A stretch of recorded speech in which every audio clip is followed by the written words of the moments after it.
Y hoy comenzamos una serie nueva de podcast que vamos a dedicar a los recursos cómicos más efectivos para escritores y para guionistas. Y vamos a empezar con un clásico, la ironía. ¿Qué es la ironía? ¿Cómo funciona este mecanismo humorístico? ¿Y cómo utilizar la ironía pues en literatura, en cine, en teatro, en televisión? Bueno, yo soy David Esteban Cubero, esto es Guiones y Guionistas y va a comenzar el peor podcast de la historia.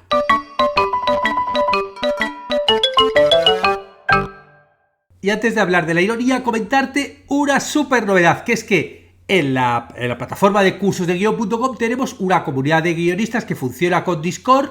Bueno, pues esa comunidad hasta ahora estaba cerrada solamente para los suscriptores de la plataforma y a partir de hoy la abrimos. ¿Qué quiere decir? Que cualquier persona que vaya a Discord y busque Guiones y Guionistas, ¿no? El canal de Guiones y Guionistas, va a encontrar una invitación para poder entrar porque ya está abierta y accesible a todos para que entre todos podamos buscar con guionistas, enterarnos de las convocatorias para concursos, para trabajos de guión y, en definitiva, hablar de cine, televisión y guión. Si quieren más información, bueno, pues en la web cursosdeguion.com, abajo del todo hay un enlace que pone comunidad de guión, ahí te viene el enlace de invitación para que entres aquí a Guiones y Guionistas, y si no, la otra opción es buscarlo en Discord, buscar Guiones y Guionistas y ahí te dirán cómo acceder. Sois todos y todas bienvenidas para hablar aquí de guión y todo lo que surja. Bueno, y ahora sí nos vamos con la ironía, que básicamente es una de las formas más refinadas y eficaces del humor verbal. Y la esencia básicamente es decir una cosa para que el receptor entienda otra que normalmente suele ser la contraria. Y así es como funciona, porque esa distancia entre lo que se dice y lo que realmente se quiere comunicar a la gente, ¿no? Pues eso genera cierta complicidad entre el público que entiende esa distancia y al descubrirlo eso es lo que les produce humor y risa. Porque claro, si tú no entiendes la ironía, pues realmente pasa sin pena ni gloria. Y claro, funciona así, ¿no? Tú dices algo para que se entienda lo contrario, pero tú no es que quieras mentir, lo que estás jugando es con esa ambigüedad. Por ejemplo, ¿no? Si un personaje va y dice: ¡uy, qué día tan maravilloso!, y está debajo de una tormenta alucinante, pues obviamente el espectador entiende que cuando dice que es un día maravilloso no está hablando del clima, sino que está molestando, ¿no? un malestar, ¿no? Ahí hay una especie de guiño retórico. Y existen también otros tipos de ironías que también funcionan como recurso humorístico, como por ejemplo la ironía dramática, que bueno, es el que se produce en las narraciones cuando el espectador conoce algo que los personajes todavía no conocen. Y bueno, ese desfase puede provocar o tensión, ¿no? O comicidad, ¿no? Según el género. También existe la ironía situacional, ironía de situación, cuando ese contraste inesperado se produce entre la intención de una acción y el resultado, ¿no? Intentas una cosa, te sale totalmente la contrario, bueno, pues eso te produce una ironía de situación. En cualquier caso, siempre que estamos hablando de algo de ironía, tiene que ver siempre entre las expectativas y la realidad, que ahí es cuando se produce una contradicción y eso es lo que te genera el humor. Claro, con ironía hay que saber diferenciarla de algunos otros recursos que son parecidos pero que tienen algunas diferencias, como por ejemplo el sarcasmo, ¿no? Que bueno, ahí tienes la misma lógica a lo mejor de decir lo contrario, pero claro, el sarcasmo es algo mucho más agresivo, es algo mucho más cruel, ¿no? Mientras que la ironía puede ser algo amable, puede ser algo elegante, el sarcasmo, bueno, normalmente suele ser mucho más hiriente. También hay que diferenciarla, por ejemplo, de la parodia, ¿no? Que la parodia básicamente consiste en imitar pues, un estilo o un discurso para burlarse de él. Y bueno, aunque puede utilizar ironía para ello, la estrategia es como algo mucho más estructural. Lo que está haciendo es copiar ese estilo o ese discurso para desmontarlo. En literatura se ha utilizado mucho, ¿no? Por ejemplo, Oscar Wilde en La importancia de llamarse Ernesto, donde, bueno, los personajes se dedican a afirmar con gran solemnidad tonterías impresionantes, ¿no? Y con esto pues evidenciar toda la hipocresía de la época, o en películas, por ejemplo, Jojo Rabbit, ¿no? Donde hay un narrador infantil, un niño que idealiza a Hitler con ingenuidad, entusiasmo, y claro, el contraste entre este niño, ¿no? Y lo que ve y lo que el espectador ya conocemos de lo que es Hitler y lo que pasó en la historia, ahí es donde se produce ahí es donde se produce esa mezcla de risa por un lado, pero también crítica política, claro. Bueno, ahora vamos a ver cómo funciona este mecanismo humorístico, porque claro, no toda la ironía funciona, está hecha para hacer humor, ¿no? Para que una escena irónica funcione como humor, claro, tiene que activar ese mecanismo interno que provoque que el espectador se ría, ¿no? Que saque una sonrisa cómica, o incluso, bueno, que tenga esa especie a lo mejor a veces como de incomodidad. Pero ¿por qué nos reímos con las frases irónicas? Bueno, lo primero de todos es por la ruptura de expectativas, ¿no? Normalmente el humor muchas veces funciona como, bueno, como una especie como de sistema de sorpresas. Y aquí, ¿no? La ironía, por un lado, establece una expectativa, que es lo que dice de forma literal, ¿no? Recuerda el ejemplo que pusimos de qué día tan estupendo hace. Y eso lo rompe de inmediato con una segunda lectura que está contradiciendo esa literalidad, ¿no? En el ejemplo anterior era pues que está lloviendo mientras lo está diciendo. Y esa disonancia entre lo que se dice y lo que se quiera decir es lo que activa el humor. Y claro, ahí es donde activa al espectador, porque es como si viniera un mensaje con dos contraseñas, y claro, ahí el que la descifra, el que entiende ese gap, esa distancia, es el que se ríe. Y claro, para que esa contraseña se entienda, hace falta la complicidad del espectador. O sea, el espectador tiene que estar en la misma onda que el que da el mensaje, ¿no? Y al fin y al cabo se ríe porque en el fondo lo que te está diciendo es: ah, yo he entendido el chiste, yo he entendido que has dicho una cosa pero querías decir otra. Estamos en la misma onda y me río por eso. Claro, y eso nos lleva a otro de los elementos, que es la doble capa de significado, ¿no? O sea, hay dos niveles, el literal y el implícito. Y claro, los dos niveles tienen que ser perceptibles al mismo tiempo, no puede ser que ocultes uno. ¿Y cómo lo vas a entender? Pues por el contexto, por el gesto. O sea, tú puedes decir, por ejemplo, ¡ay, qué romántico! Y eso puede ser dicho literal o puede ser una ironía. ¿Cuándo es la diferencia? Obviamente por el contexto, ¿no? Si de repente estás y un chico le regala unas flores a una chica, ella le puede decir, ¡ay, qué romántico! Y si en el momento de regalarle y ahí sería literal, ¿no? Por contexto no hay nada más. Pero si en el momento que le está dando las flores realmente se le escapa un pedo, por ejemplo, pues ahí, ¡ay, qué romántico! Bueno, pues ahí está la ironía, ¿no? En tirarse pedo no hay nada romántico. Hay que entender el juego del subtexto, que es fundamental en la ironía. Y claro, este contraste entre lo que se dice y lo que se quiere decir se puede manifestar de muchas formas. Puede ser verbal, puede ser gestual. Puede haber un contraste entre el texto y la imagen, dices una cosa pero estás viendo otra cosa. Puede ser un contraste entre el sonido y el contenido, ¿no? El ejemplo que te acabo de poner ahora, por ejemplo, del pedo. Puede haber un contraste entre el personaje y la situación.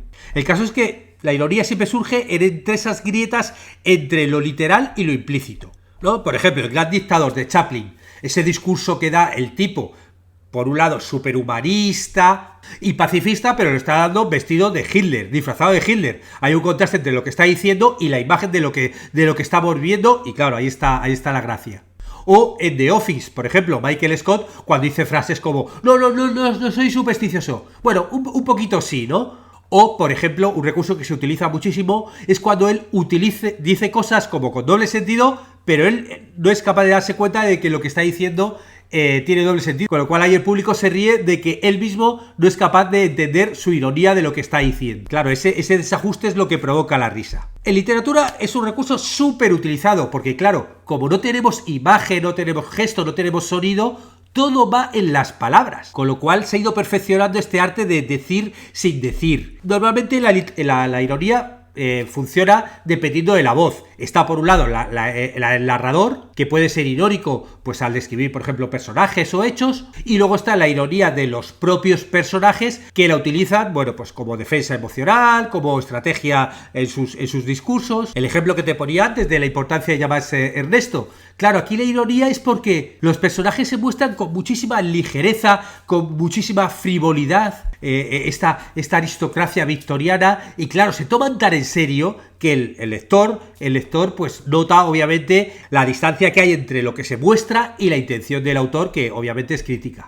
El cine, claro, el cine como es audiovisual es mucho más rico. La ironía no se limita solamente al diálogo, al lenguaje. También puedes hacer ironía a través del montaje, a través de la puesta en escena, a través de la música, a través del sonido, a través del encuadre. O sea, tú puedes utilizar todos estos elementos audiovisuales para producir esa contradicción entre lo que dices y lo que quieres decir. Un ejemplo súper fácil es cuando se produce ese contraste entre el sonido y la imagen, ¿no? Es alguien que está diciendo algo, pero las imágenes que estamos viendo es todo lo contrario. O en montaje, ¿no? Cuando de repente montas una secuencia de planos que está contradiciendo lo que dice, por ejemplo, la voz en off. O incluso a través del arco del personaje. De tal forma que el típico antihéroe, ¿no? Que se cree que está haciendo lo correcto, pero el espectador ve que está, continuamente equivocándose una cosa detrás de otra. En la peli de Kubrick, la de Doctor Strangelove, la del teléfono rojo,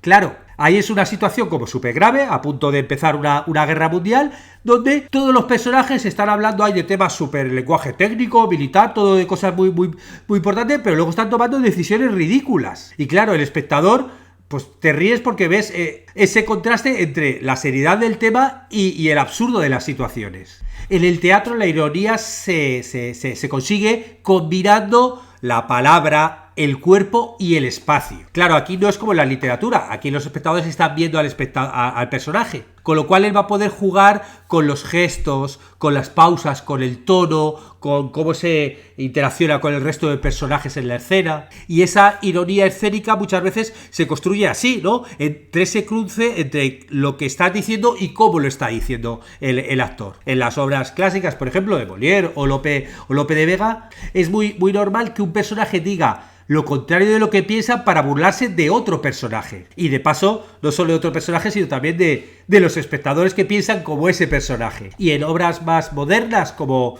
de Pirandello o de Yasmina Reza, por ejemplo, la ironía es una especie de comentario metateatral, en el que el personaje sabe que está actuando y juega con esa conciencia, muchas veces rompe la cuarta pared, ¿no? O clásicos, por ejemplo, el de El enfermo imaginario de Molière, claro. Ahí el personaje principal está fingiendo, está exagerando que está enfermo, que tiene enfermedades, pero el espectador sabe que es mentira, que está sano, que está fingiendo y está viendo cómo él monta todo esto, los demás personajes se lo creen, pero el espectador está viendo esa manipulación, ¿no?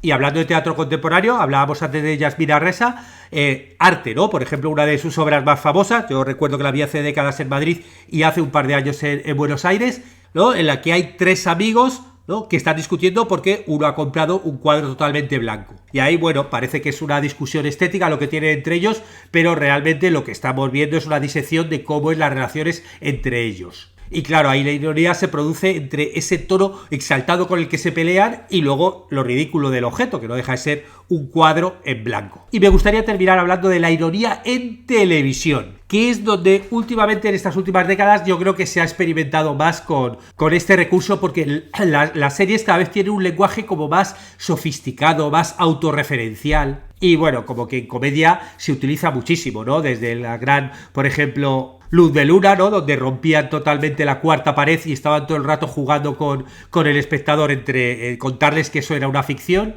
O, por ejemplo, Fleabag, que no solamente la protagonista utiliza ironía en los diálogos, que hablan de forma irónica, sino también rompe la cuarta pared. Y entonces, claro, ahí el contraste se produce porque vemos que habla con los personajes de una forma, pero cuando rompe la cuarta pared y habla directamente con el espectador, pues vemos el contraste porque dice lo contrario, ¿no? Es una muestra de mostrar su máscara, ¿no? Con los personajes tiene máscara, pero con el espectador se la quita. También se utiliza mucho en televisión los personajes irónicos como narradores, ¿no? Para comentar un poco la realidad desde ese punto más crítico, más humorístico, ¿no? Por ejemplo, Malcolm in the Middle, ¿no? Pues ahí vamos viendo cómo es la vida familiar, todas las convenciones sociales, desde su mirada lúcida, ¿no? Y ahí es donde se produce ese contraste y esa crítica. Claro, en televisión últimamente, la ironía se utiliza no solo para provocar risa, sino también para reflejar esas contradicciones que hay sociales, cuestionar todos los valores culturales, ¿no? Y ver incluso identidades más complejas, ¿no? Y